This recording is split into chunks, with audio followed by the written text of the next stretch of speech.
Hello and welcome, everyone. Please welcome the one, the only, the legendary David Mullich, who is, of course, known as the developer of Heroes of Might and Magic 3 and 4. And right now, David is working as a game design coach or professor. What's your title at ArtCenter College of Design and Otis College of Art? And today, David is going to tell us about his experience with dream shattering realities in game development. So let's start. All right. Thank you very much for that introduction, Adrian. Hello, everyone. Again, I'm David Mullich. I'm very happy to be with you today. I wish I could be with you there in person. I was actually I visited Kyiv two years ago for Games Gathering Kyiv 2021. I had a wonderful time there meeting all the Ukrainian game developers and game developers from elsewhere in Eastern Europe. And I really grew to love Ukraine and its people. So I'm happy to be with you again today. I'm going to, since as long as I'm not there in person, and you have to look at your screens to see me, I'm going to give you something better to look at. I do have a presentation that I'm going to bring up. And let's see if how easily I can do that. Perfect. Great. I hope everyone can see that. And I'm going to put this up as a slideshow.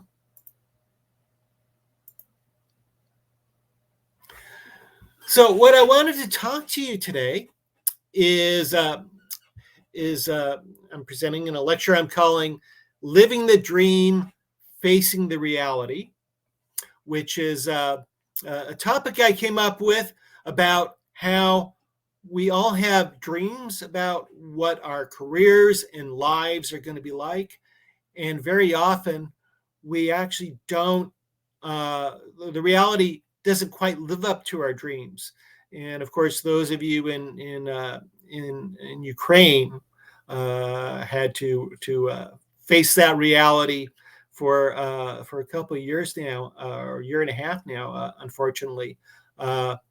So I hope you can relate to this topic. Certainly, everybody in game development can relate to this topic. And I'm going to go. What I'm going to do is I'm going to go through my career and talk about the different times where I had the dream of how everything would turn out great, but then the reality came. Things did not come out as I planned. But what I learned from that experience, how I learned to either overcome it or learned from it that I could apply to the future. So Adrian gave me a very nice introduction, but I'll tell you a little bit more about me. I've been in game development for over 40 years now, and before I became a professor of game design and production, I was actually involved in game design and production, and some of my most well-known games were Prisoner 2, based upon the British television series about a spy who's captured, and his captors try to break him down and get him to reveal why he resigned from his organization. And that's a game I made around 1982, I believe. Also known for Disney's DuckTales, that I made while working at the Walt Disney Company, based upon the children's television show. I worked on with Harlan Ellison on adapting his short story, I Have No Mouth and I Must Scream, into a video game. And of course, you all know about Heroes of Might and Magic 3, and as well as 4, that I led the development team for those two games when I was working at New World Computing, a division of the 3DO company. And after I left 3DO, I went to Activision, where among the games I worked on there was Vampire the Masquerade Bloodlines. So I'm going to actually bring you back in time. Oh yeah, now I'm teaching at ArtCenter College of Design, as well as I'm going to start this fall teaching a new course in game history at Otis College of Art and Design. And both of those colleges are in the Los Angeles area, which is where I'm speaking to you from now. But I did want to go back in time to my earliest days in Los Angeles. In fact, even before that, I'm going to start talking about my mother. So my mother is actually from New York, and she grew up in what she called the slums of New York. She wanted a better life for herself, and of course, from watching movies and listening to the media, she had a dream that that out in the west of the United States, in Los Angeles, the city was paved with gold. The streets were paved with gold, and it was beautiful and wonderful. So she packed up all of her belongings and moved out to Los Angeles. But when she got here, she realized the reality was very different. It was dirty, and the air was filled with pollution, and it wasn't at all like like she dreamed it really would be. That was really it was like any big city that had its dark places as well as its high spots. But she didn't. She learned to overcome that. I'm sure you're all familiar with the story of Rumpelstiltskin, about the magical being who would take straw and turn it into gold. And that's kind of what my mother did. She rather than go back to New York, she said, "All right, I'm going to go and take the situation I have and try to make it better." And she eventually met my father, and they got married and raised us three kids, and this me and my three brothers, and she was a big believer in having fun, and so we were constantly. She made costumes for us. We would play and engage in make believe games. Went to a lot of movies. We went to amusement parks, but probably most importantly is we had a lot of toys and games to play, and we had a closet just stacked with every kind of board game there was. And I spent my entire childhood playing games, and eventually I started making my own board games. And I really learned to appreciate the value of play. So a couple of lessons I learned through my mom as I was growing up is that there are some things I can't control, like what other people think, what other people say, maybe the external situations like the weather, the economy. I can't control the past, but there are things I can control, and that is what's going on inside me. I can control my attitude. I control whether or not I choose to stay healthy. I can choose what relationships I have with my friends and family. I can choose to decide to be creative, and I can choose how productive I want to be. So I learned to focus on the things I could control rather than things I can't control. Another thing I learned about is the importance of play.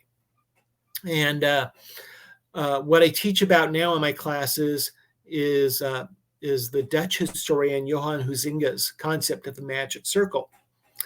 And it's all about, he wrote about in the book Homo Ludens, Man the Player, about the importance of play in our society, and that we cannot fully be human without playing. And the way he put it was that in reality, we're faced constantly with our responsibilities and our uncertainties and our fear. But when we enter the magic circle of play, in any sort of playful experience, we're now immersed in story and challenges that we choose to overcome, and those are both the stories that we encounter and the challenges we learn to overcome in the play that we're immersed in. They're very different from the challenges and the experiences we have from reality. The fact that we're playing gives the challenges we undertake, that we choose to take, give it a new meaning to it. And in fact, it becomes a pleasurable experience rather than a hardship. After we come out of the experience of play, we gain from our experiences new meanings for things. And so through play, because we're giving up all these burdens and responsibilities, our experiences in play can result in much more positive meanings for us. And that's indeed what allows us to go on and take on new responsibilities, but also allows us to be creative and to explore. Without playful experiences, the weight of the world would come crushing on us. So it's with play that we kind of renew ourselves and gain new energy. So I learned early on the very importance of playing. All right, so as my childhood came to an end, it was time for me to go on to college and decide what I wanted to be. Now, having a very playful experience growing up, not surprising that some of the career possibilities I thought about doing was either becoming a filmmaker or a writer or an artist. Really couldn't decide which of these things to be. I think actually I was leaning toward becoming a filmmaker. But when I went to the college campus and tried to pre-register at the radio, television, and film department, I saw that the line of students waiting to join the department was lined up all around the building. And I thought, there's no way that all of these people are going to find jobs in the entertainment industry. So I said, all right, forget that dream. It's not practical. I'm going to do something else instead. So I looked at a number of other more practical things to study. And I thought computers were now a coming thing. I could probably get a job working as a programmer one day. And so I started studying computer science. And back in those days, we didn't have laptop computers, rather computers were the size of an entire room. And that's certainly, I did not ever think about getting a job making games for computers, because there really wasn't that much of a thing at the time. They were mostly used for business and military applications. But one day, as I was in the computer lab waiting to print out my homework, we had a shared printer. So there was a line of other students ahead of me waiting to print out their assignments. I started typing out a game on my computer. I was a big fan of the television series Star Trek. And so what I started doing was making my own Star Trek game it was a tactical simulation in which the player was in command of a starship and had to fly around the galaxy and spot and destroy the enemy Klingons that they encountered. And as I was starting to time out this game, it came to me that the player of a game was sort of like the author of their own story, because it was the player's decisions that would determine the outcome of that story, whether or not they'd win or lose. And that got me all excited about the idea of using computers to create interactive fiction. So I immediately decided to change my major to computer science and started enrolling in more computer classes. And then one of my professors caught me using the university computer to generate poetry and print out pictures of spaceships. And so he called me into his office. But instead of punishing me, he offered me a job. He and a couple of the other professors had opened up a computer store that was right across the street from the college. It was called Rainbow Computing. And he offered me a job there as a clerk. And at that store, they sold one of the very first home computers, the Apple computer. And if that wasn't exciting enough, what I discovered was a lot of the customers who bought that computer were making their own games. And what they would do is they'd buy the computer, they'd bring it home, and it was very easy to program these early computers. And so they would make their own games. And once they made the games, they'd go and they'd bring the game to our store so that we could make copies of it, we'd reproduce their documentation, put it in Ziploc bags, put it up on the store walls, and we would sell it and give and then they get royalties from the sales of it. And so I was in charge of actually selling a lot of the software, a lot of these games. And one of our customers turned out was a man who realized that he could make a business just selling games outside of a store. He do it as mail order or sell it to other computer stores. And what he did was he asked me if I'd be interested in making games for him to sell. So what do you think I said? I said absolutely yes. And so while I was in college, studying and also in the afternoons working at Rainbow Computing as a clerk at night, I became a game developer. And I started making games, really based upon some of my college classes. A couple of my first games were Network, in which the player runs a television network trying to get a high rating for the shows he puts on. And I did that based upon a mass communications class I took. Another was Windfall, in which the player ran an oil company and was trying to earn as much money as possible. I made that based upon a economics class I was taking. Well, after I made a couple of these games, I made 2 or 3 of these games while I was completing my degree, and then when it was time for me to graduate, he asked me if I'd be interested in joining his company full time as a game designer and producer. So one thing I learned is that so game design actually became my profession. What I learned from that experience is, you just have to pursue your passion. Sometimes you have to forget about whether or not it's practical, whether or not you'll be successful. If you're passionate about something, you really can't avoid what your destiny is. And you really do need to learn to pursue it, especially when you're young and you can afford to take risks. Go out and pursue your passions, because one way or another, you'll wind up pursuing them. They will follow you if you try to escape from what you think your destiny is. So I went and joined this company. It was called Eduware, which was short for educational software, because it mostly made games. And mostly made educational software, but it also made games. So I went to join this company. And of course, we all have our dream about what working at a game studio would be like. That would be a big environment with all the latest technology, and you'd be working with a lot of other people. And it would be fun and creative and a really stimulating environment to be in. Well, as it turned out, the reality wasn't quite like that. We worked out of the owner's apartment because it was a startup business, and it was a really, really tacky looking apartment. I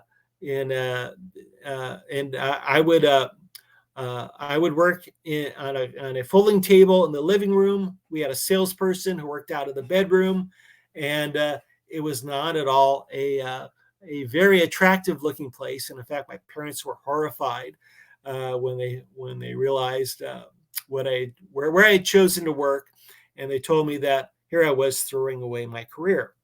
Well, I proved them wrong. We were, despite our surroundings, we wound up being a success. First couple of games that I made were big hits, and I started to earn a name for myself as a game developer. So one thing I learned from that is the old saying, you can't judge a book by its cover. Even though we worked out of a very ugly looking apartment at first, we still managed to turn out successful things. So what I've learned from there and my other experiences is I don't judge people or things based upon what they look like. It's more important about what they can actually do. So So that's been a guiding force throughout all my life. Don't let your initial biases determine your thinking. Instead, look at the situation and see what's actually happening there. And again, something that may look unimpressive at first may still turn out to be something great. All right, so that my dream was that I would continue working this way as a lone game developer. Well, I was working for a company, but I work on my games all by myself. I was a designer, I was a programmer, I was the artist and the sound designer for the mediocre sound and game design capabilities of the equipment I was working on. And I thought I would stay that way forever. But the reality was my boss had other ideas. He said, you know what, David, we would be a lot more productive if you simply design the games and you would manage other people to actually program the games. And my immediate reaction was, no, there's no way I want to do that. I don't like the idea of managing other people. And my boss had to kind of drag me kicking and screaming into a management position. But when I found out I was working with other people, I actually enjoyed it. And what I learned from that is I had a perception that a manager was someone who just gave orders and was just like a dictator, constantly telling people what to do. What I learned from that, there's actually many different ways of managing. There is a type of manager who goes and tells people what to do without giving them very much support.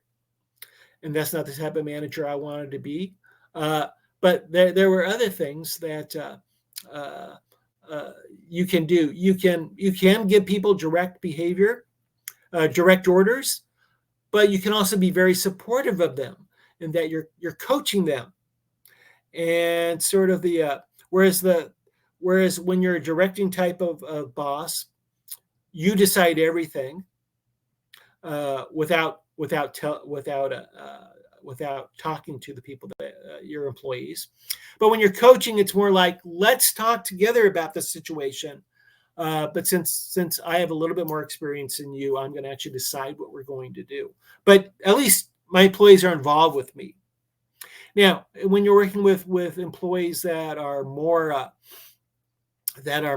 experienced, more knowledgeable, then you can move into more of a supporting role where you talk together so that you gain your experience, so they have the benefit of your experience and what it is you want to achieve. But you let them decide. How many of you, I'm sure a lot of you have been in situations where you thought you were micromanaged, where you had a boss who was looking at everything you did, looked at every detail you were doing, looked at all your work, and was constantly telling you what to do. And often it was in situations where you knew more about what you were doing than your boss did. You had more expertise in art or programming or design or whatever, but still your boss was giving you orders. That's not being a supportive manager. One thing I've learned is that there are people that are much more talented than me on my teams. And I've learned to take advantage of their knowledge. So while I may talk with them to kind of let them know what I need to have accomplished, I let them decide about the best way to accomplish that. So that's what a supporting manager is. Then once you've developed a really good relationship and trust with a team member, then you can move more of a delegating relationship where basically it's just like, here's a task, you decide you take care of it, because you know that they don't need much support from you. They already know how you work, they already know what your needs are, and they know the situation best. So it's simply a matter of just kind of pointing them in the general direction and sending them off. So I learned there's a lot of different ways to manage people, and some of those ways in which, and most of those ways, I enjoy much more than the mere directing manager that I thought all managers had to be.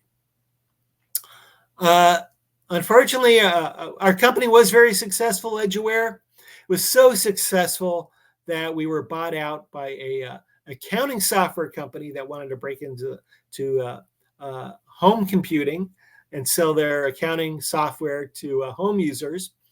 But they didn't understand our market.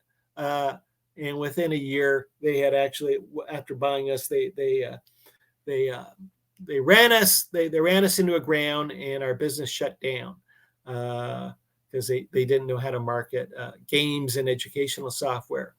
But that's okay. I was an owner of the company when we sold it to them. So even though they were a financial failure, I still walked away with the money from the purchase. And what did I do with that money? I did the stupidest thing possible. I went and founded a new company with a group of other EduWare employees, and we called it Electric Transit. Because what we wanted to do was create experiences that transported people to new worlds or new places. So that's the transit part. Electric part is that it's done on their computers. So we had a dream. We wanted to create simulations that would give people 3D experiences. One was Wilderness, a survival adventure, in which you played as someone who was in a plane that had crashed into the wilderness, and then you had to use survival techniques to go survive in the wilderness until you could find a ranger station where you would be rescued. The other was Lunar Explorer, in which you learned physics while piloting a lunar module on the surface of the moon.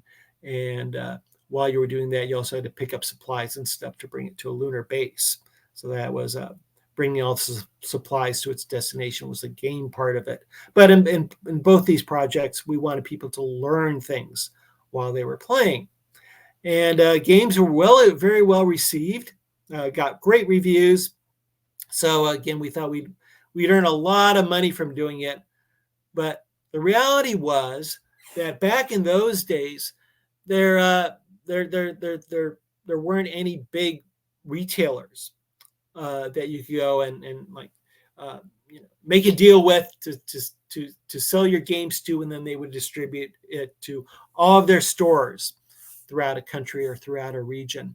Instead, what we had to do was contact a whole bunch of small little stores like Rainbow Computing, where I first worked at, to try to sell our software. And I spent all my time just calling up stores all over the country.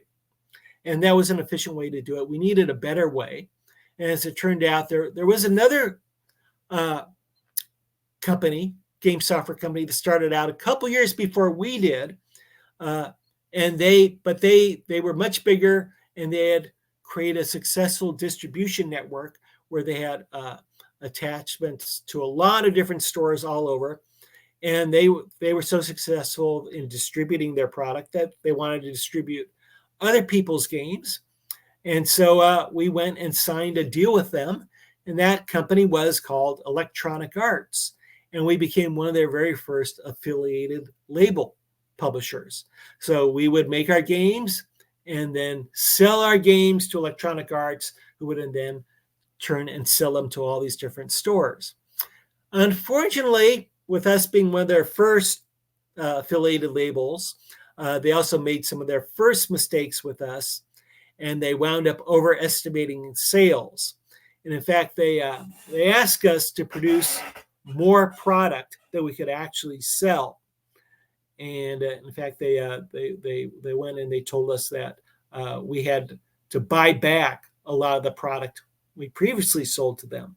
And they were big, and we were little, so we had a hard time saying no to them.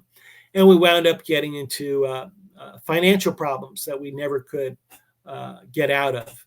Despite our products being successful, because of Electronic Arts projections, we wound up spending too much money making product, more so than the demand. So we wound up getting into expenses we could never recover, and so we eventually went out of business.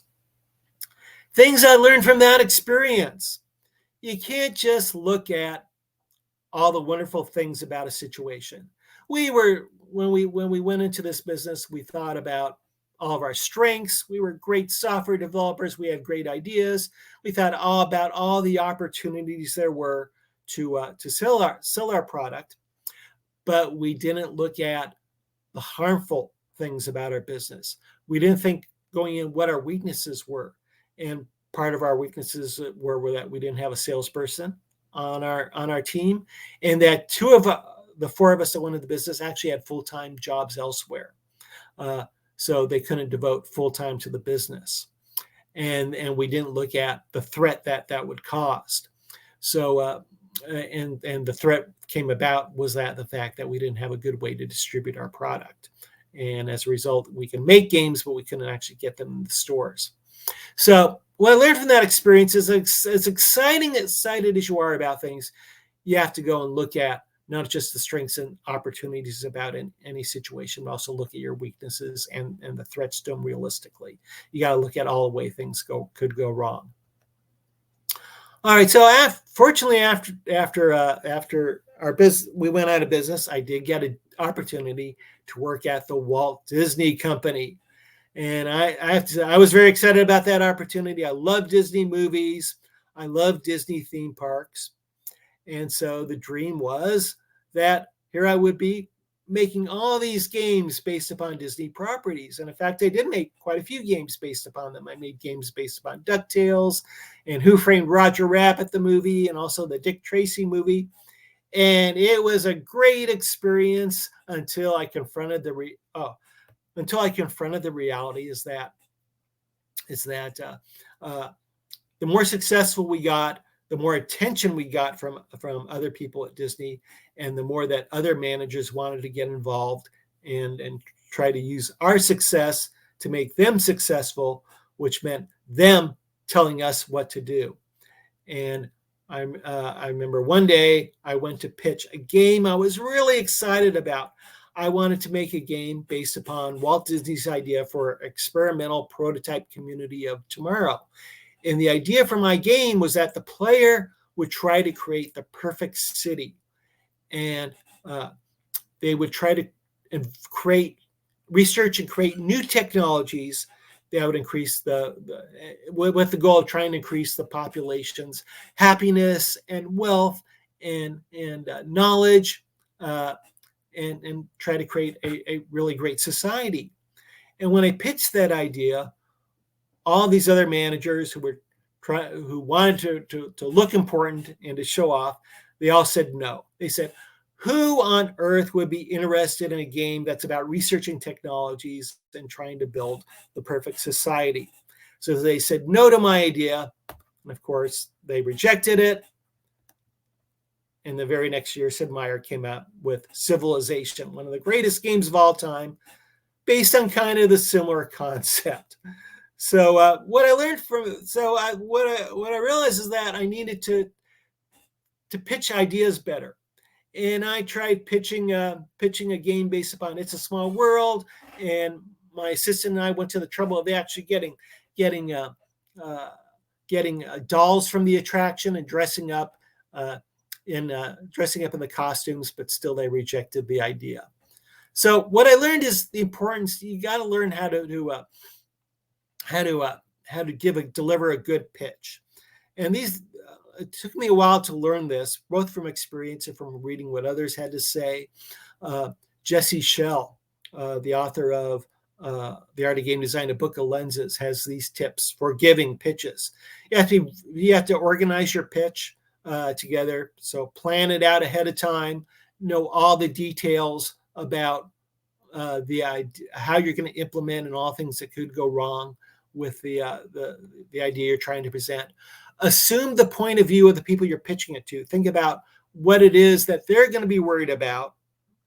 So those are the problems you need to address in your pitch. Think about what's going to excite them. What is it that they're looking for? And that's what you have to play off as the benefits of your pitch. Design your pitch around that. Rehearse it well ahead of time. Rehearse it a lot so you deliver it well. You have to be confident in it and you have to be passionate about your idea, because if you don't come across as confident and passionate, they're not going to be confident about it. They're not going to be passionate about it. On the other hand, you have to show that you're serious about it. You also have to be flexible with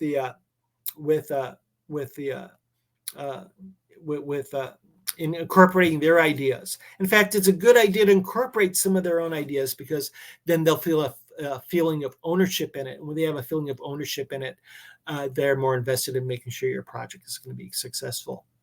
So I learned to be, from my failures, I learned to give pitches better. Well, unfortunately, I didn't learn that lesson immediately. I did pitch after pitch at Disney, and they wouldn't accept any of my ideas. So I eventually moved on, and I joined a company called Cyber Dreams. And Cyber Dreams, well, I had heard about Cyber Dreams before. When I attended when I was at Disney, they sent me off to the Computer Games Developers Conference. And there I attended a talk by Harlan Ellison, my favorite science fiction writer of all time, or one of my favorite writers of all time, who wrote my favorite short story, I Have No Mouth and I Must Scream. And he was there with somebody I never heard of before, someone named David Sears, who was a game designer who was working with at a company called Cyber Dreams. And they were talking about how they were working together to adapt his short story into a video game. And as I was listening to them talk about it, I started getting very, very jealous. I said, I should be the one making this game. I love this story. I like Harlan Ellison. This is the type of game I'm really good about making. I should be the one working with them. Well, as it turned out, after I left Disney, Cyber Dreams contacted me and offered me a job to be a producer of I Have No Mouth and I Must Scream.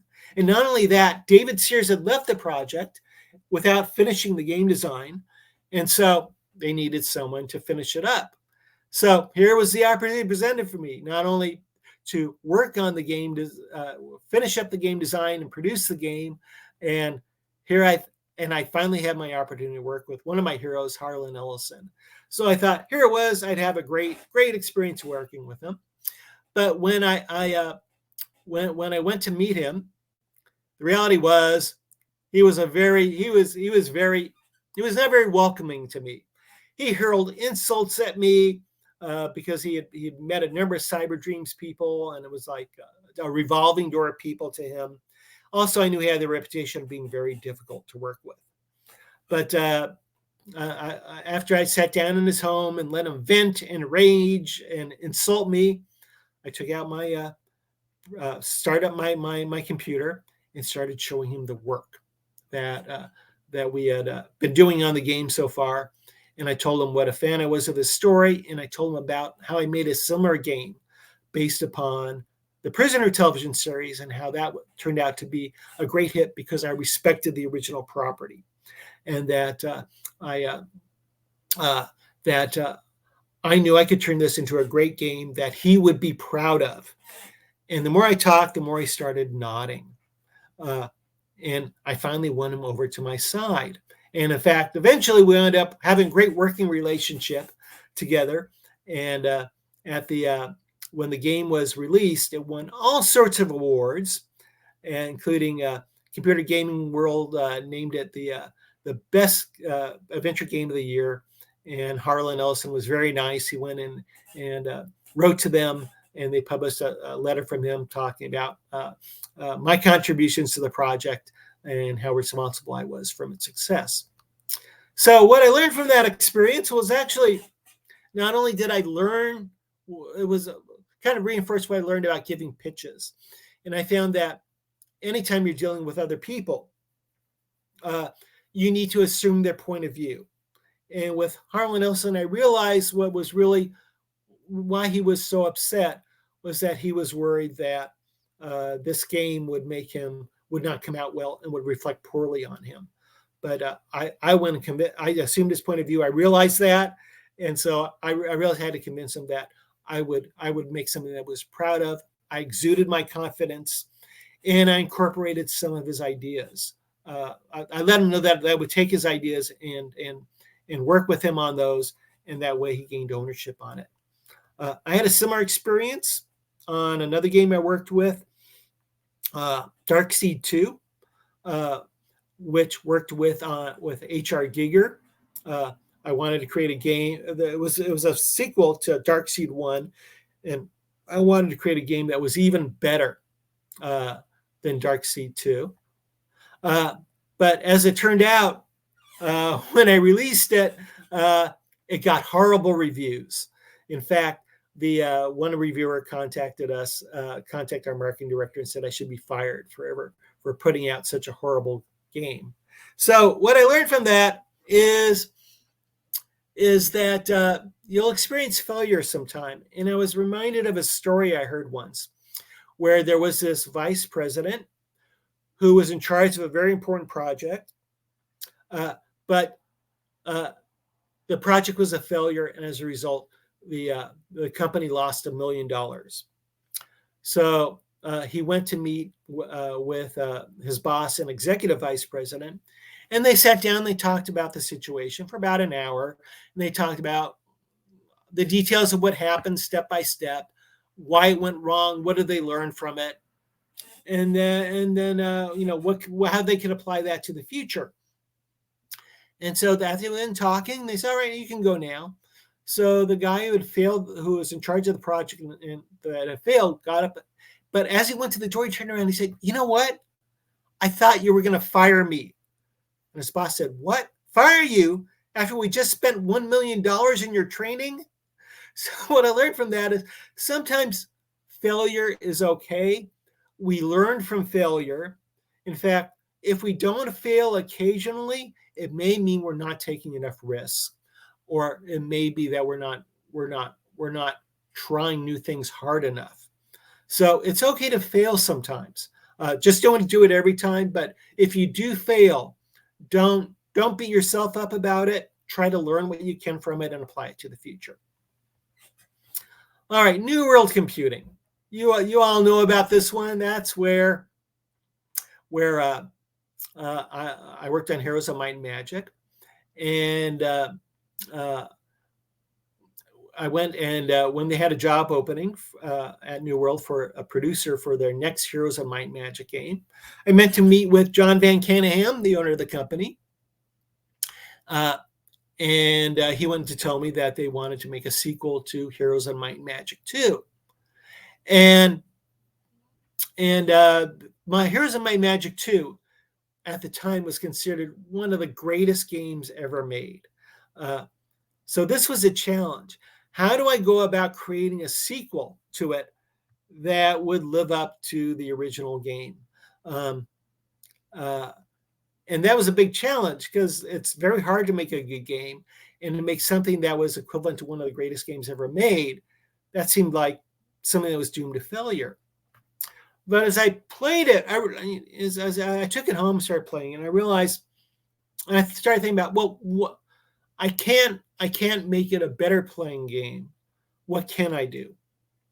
And as I looked at it, I looked at the graphics of the game, and I thought the graphics were weren't state of the art. They were a few years behind the time. And what people were very excited about talking about these days were what we called extreme sports that were more dangerous than typical sports, things like motocross, bike riding, and hang gliding, and things like that. So I thought, well, what if I applied that to the artwork? Instead of this colorful, friendly fantasy environment, let's have extreme fantasy where things look darker and grittier. And I took inspiration from Warhammer from that, and I went back to New World Computing, and I said, all right, I will take on this job, but this is what I want to do. I want to create extreme fantasy for the next one. And they immediately liked that idea. They said they realized that their artwork was behind the times, and they did want to improve it. So they gave me a team to work with. They had already hired Greg Fulton to be lead designer. I didn't meet him until my first day there, which was also his first day at New World Computing. For my lead artist, I went and interviewed everybody in the art department, everyone in the art department I talked with. I met with them one by one, and they each told me how great it was working at New World because you could goof off and be lazy. your entire time until about 2 weeks before the end of the project, and that's when you really had to work hard. And everyone told me that same story until the last person I talked to, an artist by the name of Phelan Sykes, who told me that everything here is horrible. Everyone is lazy. We could be working harder. We could be doing so much better. And after I was done talking with her, I realized that I had found my art director. And I didn't realize that at first, but it also turned out she was the best artist in the company. And then finally, I was given a programmer to work with. And it was a programmer who had worked on Heroes of Might and Magic 2. So I thought, great, somebody who had experience working on the previous game. I'm not going to tell you what his name was for reasons that will become apparent later, but I'll call him anonymous from now. So here it was. I thought I built up a dream team of people. And so then we started brainstorming the game together. And we thought, with some of the things we thought about, we increased the number of town types from the previous game from 6 to 8. We added more creatures per town.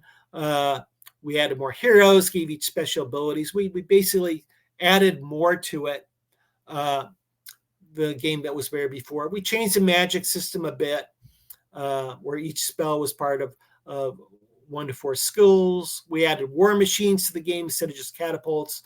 We had ballistas and medicine tents and a few other things. We also added an underground to it. So we basically made the game more complex. But our programmer hated what we were doing. With every idea he came up with, he said, "No, we're ruining the game." He loved Heroes of Might and Magic 2, but what we wanted to do for Heroes of Might and Magic 3 would absolutely ruin the game. And he would every brainstorm session we had, it would just end with him just complaining and ranting and raving. So what I eventually had to do was I replaced him as lead programmer. I brought in a programmer who had worked on I Have No Mouth and I'm a Scream when I was at Cyber Dreams. I brought him on board as my new lead programmer, and so I had a new dream team, and we all got along great. We enjoyed working with each other. We were supportive of each other's ideas. And I think that was a big part of why Heroes of Might and Magic 3 turned out as successful as it was. It was just the chemistry of the team working together. So one thing I learned is that you can't have any negativity on your team.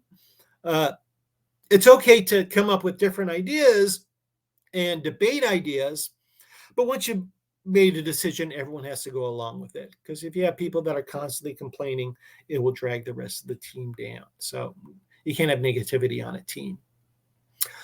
So after the success of Heroes of Might and Magic 3, I went to work on Heroes of Might and Magic 4.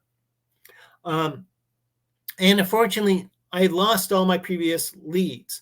Greg Fulton had decided to leave the company for personal reasons. Phelan Sykes was assigned to another project. John Bolton also decided for personal reasons to leave the company. So I started to put together a new team, and I thought, wow, just like before, everyone was going to work together well. But as it turned out, the reality was these team members did not get along with each other. There was a lot of fighting between when we built maps, whether we should focus on story or whether we should focus on strategy.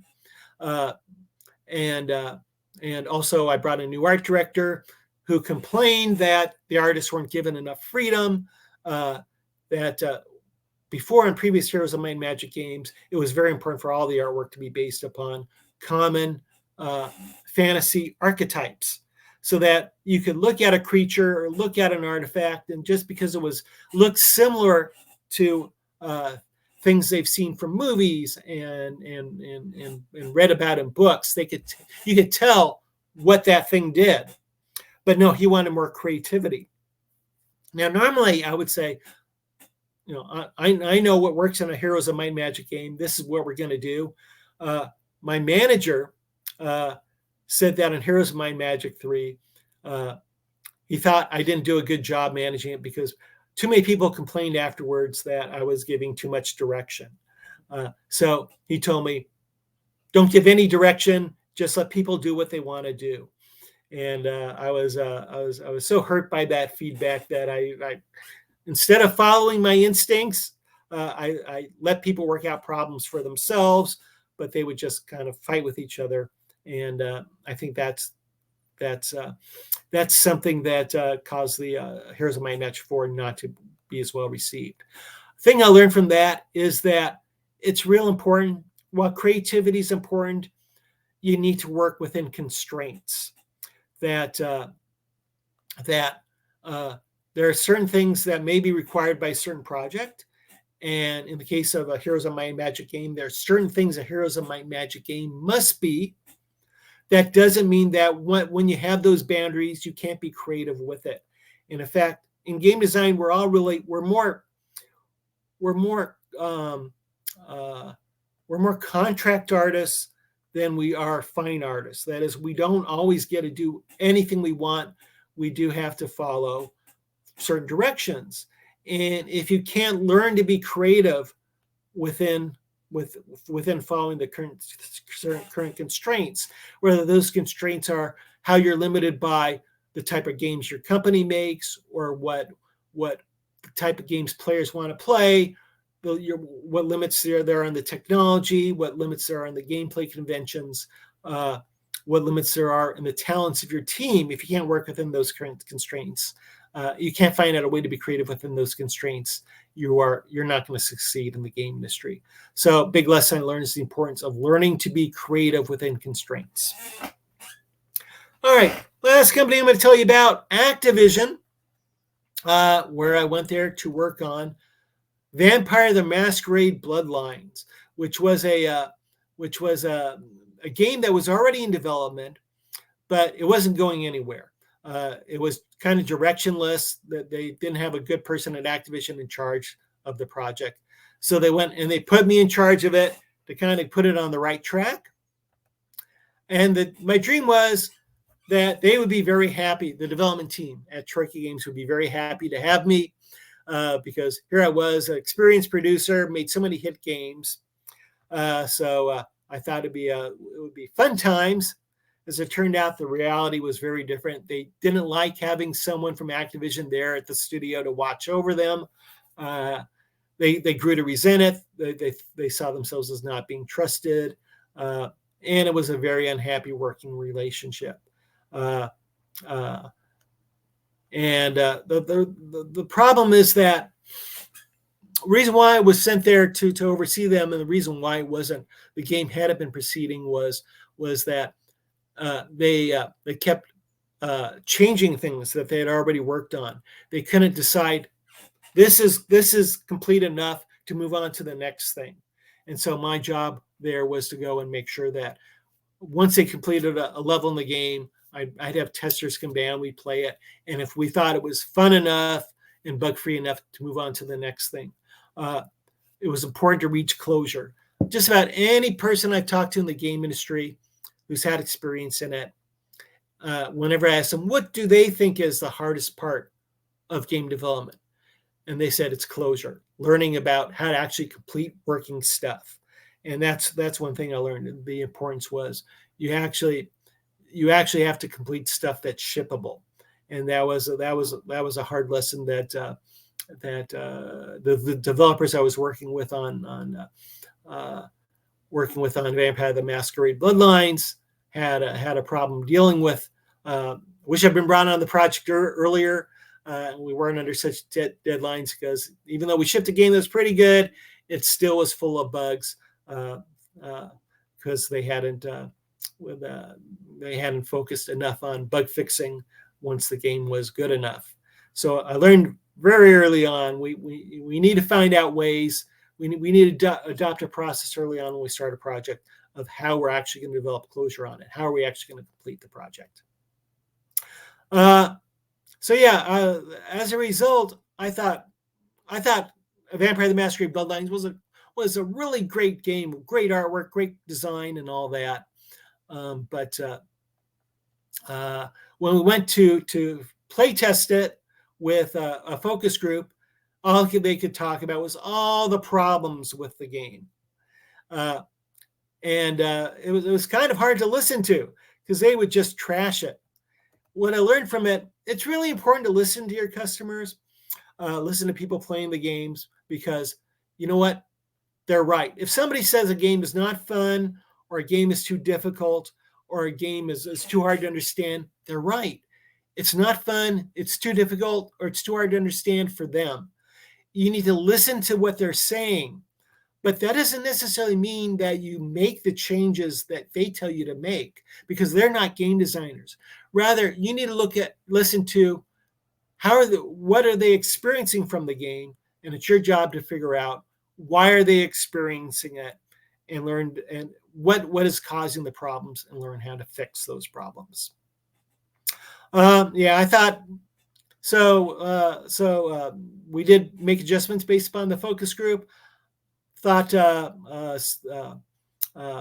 Vampire the Masquerade Bloodlines would earn all the money, win all the rewards, but the actuality was, when it got out, not bad, could be better, was kind of the general reaction to it. It was actually up to fan mods that improved the game to the point where it became a really great game, because we had shipped it too buggy. And because we hadn't reached closure soon enough to meet our deadline on the game. So what I learned from that, don't be a Nosferatu, be a Yesferatu. I'm not sure exactly what that means or how that applies as a lesson, but I like this image, so I kept it in with it. All right, final words to you. Our dream about working in game development, we think everything's going to be wonderful, it's going to be fun, it's exciting, it's going to be stimulating. The reality is game design is hard work. You're constantly encountering problems. You're constantly encountering frustrations. But you know what? That's part of the process. You got to learn to overcome it. What's really important, though, is you come to experiences like this, like Games Gathering, where you can come, you can meet other people, you can learn about their own experiences, learn how they overcome them, meet new people, new contacts that might help you with business in the future, maybe people that you might meet who you could hire someday, people you might work for someday. Go out, listen to as many people as possible, get as much information as possible, meet as many people as possible while you're here at Games Gathering, either in person or online.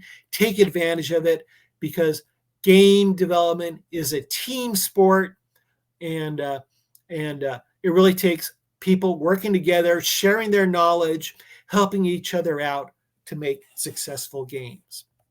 So thank you very much. I know I went over time in my talk, but hopefully we have some time to, if you have any questions, to answer them. So. Thank you very much, David, for sharing your experience. This is the last session, so we have all the time in the world for any questions. So please, I want to remind our audience that you can ask your questions in the Pine chat. Remember that there is a slight delay, about 30 seconds. So while you're typing your questions, I'm going to start with mine.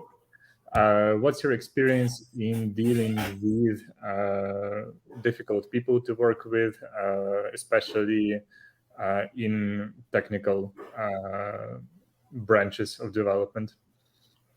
Well, first thing is when you're dealing with difficult people, find out why they're being difficult.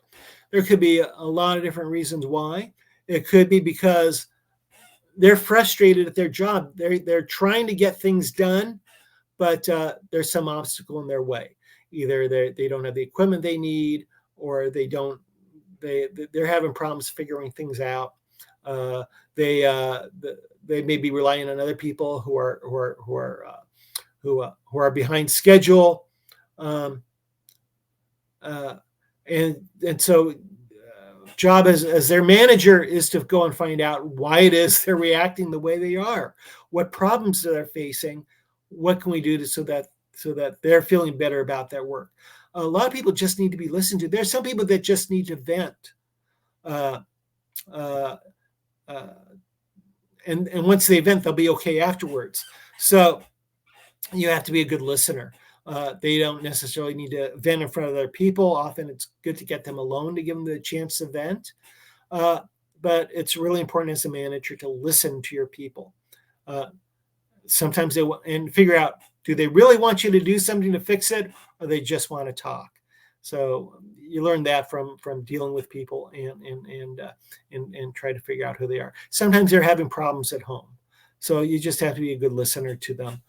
There are some people who have a personality such that they're disruptors. They cause problems because that's who they are. And if they're negative, but they're still productive, I try to find ways to isolate them with the rest of the group, so they're not creating problems for the rest of the group. But I can still take advantage of their productivity. But if they are negative and not productive, if we can't work on a plan for improving things, then unfortunately sometimes you just have to let some people go. Thank you. We have some more questions. One is, are there things you like or dislike about modern game design? I think the biggest problem with modern game design, I would say it's more of a problem with modern game publishing, in that right now AAA games are so expensive to make that publishers don't want to take risks, and so that's why we have, Grand Theft Auto 6 and Call of Duty 10. They just want to keep making things that they know will be successful over and over again. And they're also trying to figure out ways to monetize things. And sometimes they implement monetization techniques that really get in the way of game enjoyment. They always have to keep in mind, are they providing good values to their player in terms of entertainment for the money that they put in? And occasionally, they need to take risks, provide the players with something new. If it's the same old thing, eventually the players are going to get tired of that particular franchise, and a publisher may not have something new up their sleeve for when they need to switch to something else that their customers want to play. I find most of the great innovations are in indie game development, and I think we need to support indie game developers more, and as game players, not just pay attention to the games that are most heavily advertised, but really go out of our way to seek out some fresher talent that's out there. See some of find enjoyment in some of the smaller games that don't have AAA budgets that we can enjoy, and in a lot of that we're gonna see some more innovation in game design that I'd like to see us support. Thank you. Another question is, did you ever feel overwhelmed on the project, and how did you deal with it? Oh, I felt overwhelmed on a project. Go home and get some sleep. Do not underestimate the value of a good night's sleep. We're all familiar with crunch time and how we can. We toward the end of the project, we realize there's more to do than we have time available to do it. So we're working 10 hours a day, 12 hours a day, 14 hours a day, 6 days a week, 7 days a week. The problem is, when you get too tired, you don't make good decisions. You don't do your best work.